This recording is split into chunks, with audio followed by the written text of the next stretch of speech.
Veremos en este video cuáles son los efectos del cambio de estatus, la extensión de estatus al momento de hacer el ajuste de estatus. Es decir, estamos viendo temas muy técnicos, muy importantes al momento de usted realizar su ajuste de estatus. Ya regresamos con este importante tema de contenido para ti.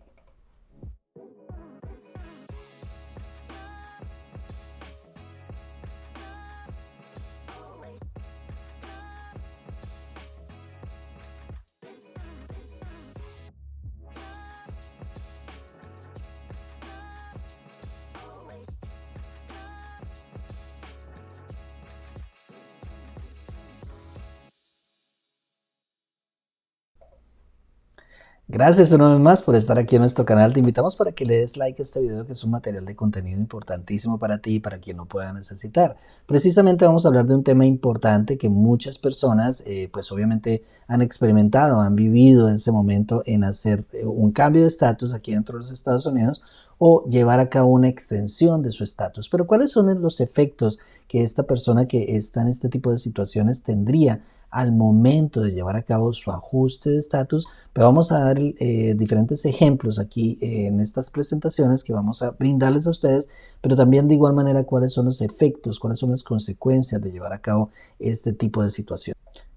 Es decir, cambio de estatus, extensión de estatus y los efectos al momento de llevar a cabo el ajuste de estatus. Entonces, un no ciudadano puede presentar una solicitud de ajuste después de la expiración de su estatus de no inmigrante, mientras la solicitud de extensión de estatus o cambio de estatus presentada oportunamente del no ciudadano esté pendiente. Esto es importante. Claro, aclaramos que esto no es un consejo legal, que obviamente, como siempre, nuestro canal está brindando una información general y no reemplaza nunca el análisis de un abogado en el caso en particular. Para eso usted tiene que consultar con su abogado para que se estudie muy bien cada caso en particular de manera oportuna y que pueda brindársele un consejo legal oportuno. En tales casos, como les decía, el oficial debe diferir la adjudicación de la solicitud de ajuste de estatus hasta que USCIS adjudique la solicitud de extensión de estatus, cambio de estatus, siempre que no haya otros motivos para la denegación.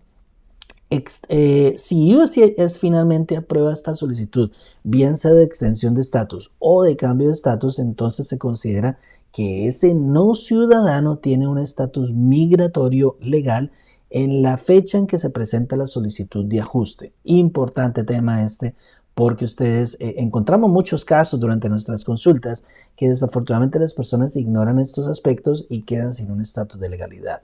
Si USCIS, por el contrario, niega la solicitud de extensión o de cambio de estatus, entonces generalmente se considera que el no ciudadano se encuentra en estado migratorio ilegal a partir de la expiración del estado actual del no inmigrante, del no ciudadano, y de la misma manera en la fecha en que se presenta la solicitud de ajuste. Importante tema también. El 245A de la ley de ajuste, de la ley de inmigración de aquí de Estados Unidos, del National Immigration Code, entonces significa que el estatus de un extranjero puede ser ajustado discrecionalmente, inspeccionado, admitido o parol. Petición de VAWA, extranjero que envía la aplicación I-485, elegible, admisión a Estados Unidos, es decir, como residente permanente, admisible como tal, y visa de inmigrante disponible de inmediato al momento de la aplicación. Esto ya lo sabemos del 245A. 245C, por el contrario, dice que no pueden ajustar el estatus, excepto los, por ejemplo, aplicantes de VAWA, tripulantes de C1, por ejemplo, no pueden ajustar el estatus a residente permanente, excepto los VAWA, como les dije anteriormente, pero los tripulantes no pueden. Los personas, por ejemplo, que están de manera ilegal el día de la aplicación I-485, quienes han fallado continuar en el estatus legal, excepto los familiares inmediatos, extranjeros en tránsito sin una visa, bueno, y otros personas que de pronto no pueden aplicar para ese ajuste de estatus en ese momento, excepto VAWA, ¿no? El ejemplo, el siguiente escenario ilustra una distinción entre el estatus migratorio legal y un periodo de estadía autorizado por el secretario de Seguridad Nacional.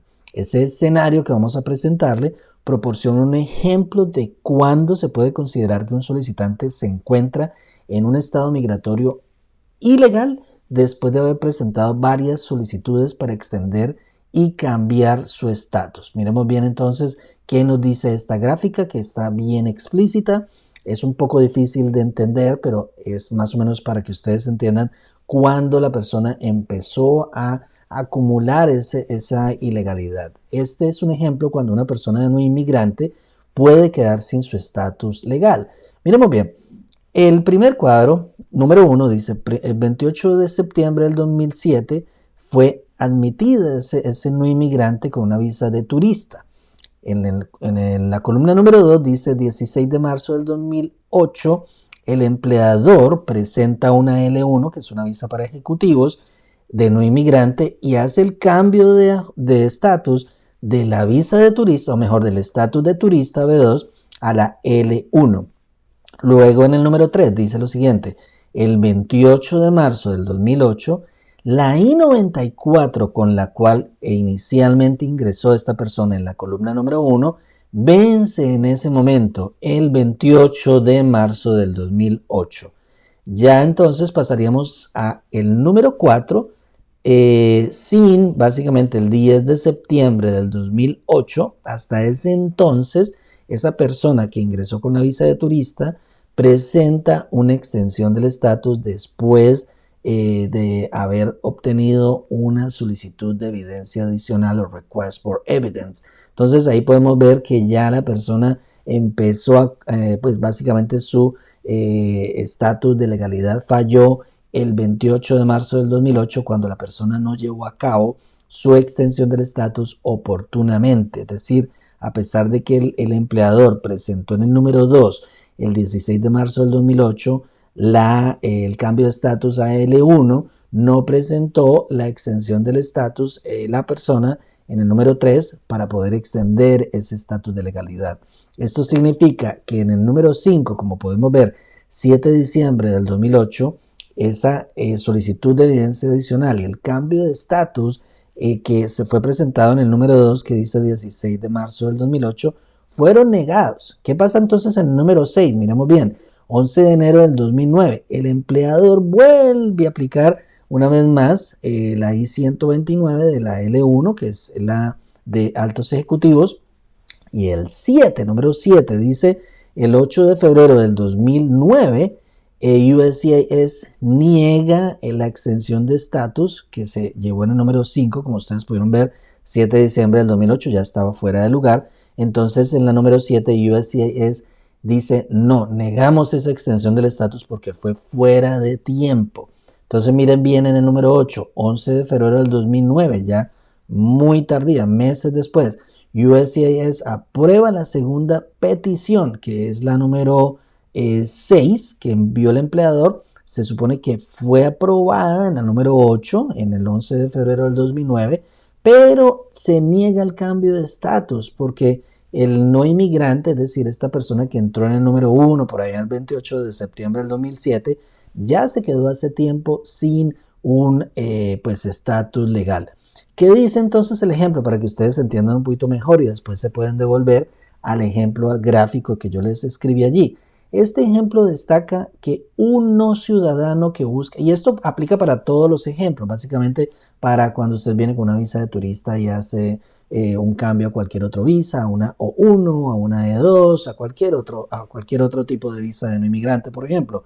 Este ejemplo destaca, vuelvo y repito, que un no ciudadano que busque una extensión de estatus o cambio de estatus no puede evitar indefinidamente el tiempo fuera o en violación del estatus legal solo por enviar una solicitud pendiente o por tener una solicitud pendiente para extender o cambiar su estatus. Muy importante eso. ¿Qué dice entonces el ejemplo? Como les expreso, cuando USCIS negó la primera petición L1 y la solicitud de cambio de estatus el 7 de diciembre del 2008, el solicitante estaba fuera de estatus de turista de B2 el 29 de marzo del 2008. A pesar que USCIS finalmente denegó la primera petición L1 y la solicitud de cambio de estatus, la petición se presentó oportunamente, pero en consecuencia la petición le otorgó al no ciudadano un periodo de estadía autorizado mientras la petición estaba pendiente del 16 de marzo del 2008 hasta la sentencia definitiva del 7 de diciembre del 2008. Pero miremos bien, una solicitud de ajuste pendiente no coloca al solicitante en ese estatus migratorio legal. Por ejemplo, si USCIS negó previamente el ajuste de estatus a un solicitante y el solicitante vuelve a solicitar ese ajuste de estatus en el periodo en el que estuvo pendiente la primera solicitud, no cuenta como tiempo pasado en el estatus migratorio legal, es decir, ya se había perdido su estatus legal como tal. Entonces, por ejemplo, una petición. La petición pendiente o aprobada no confiere ningún estatus migratorio, por favor, legal, al beneficiario. Una petición de inmigrante simplemente clasifica al beneficiario en una categoría de visa de inmigrante en particular que forma la base para la solicitud del ajuste de estatus del beneficiario. Entonces son importantes aspectos que muchas personas estos aspectos los confunden y que no tienen claridad sobre ello. Es por ello que decidí hacer este video. Les recomiendo que lo repasen una vez más, tomen papel y lápiz, hagan un screenshot, analizan bien el ejemplo, van mirando poco a poco las fechas y se van a dar cuenta cuándo usted puede entrar en una presencia ilegal, cuándo usted deja de tener legalidad a pesar de que se ha ingresado una aplicación, vamos a decir correctamente, como la que envió el empleador en este ejemplo que estábamos mencionando, o como las diapositivas últimas que mencionábamos, que el hecho de enviar una aplicación de ajuste de estatus no le confiere a usted por siempre un ajuste de estatus, lo mismo con una petición de petición familiar, por ejemplo. Así que es un importante tema de contenido para ti. Por favor, dale like a este video porque muchos se pueden beneficiar de este tipo de información, ignoran el tema. Es importante, precisamente uno de los objetivos esenciales de nuestro canal es educarlo a usted para que ustedes pues tengan unas mejores directrices para poder llevar a cabo sus procesos de inmigración de los Estados Unidos. Gracias una vez más. Les habló su abogado de inmigración Luis Victoria aquí desde la ciudad de Miami, Florida, en los Estados Unidos de América.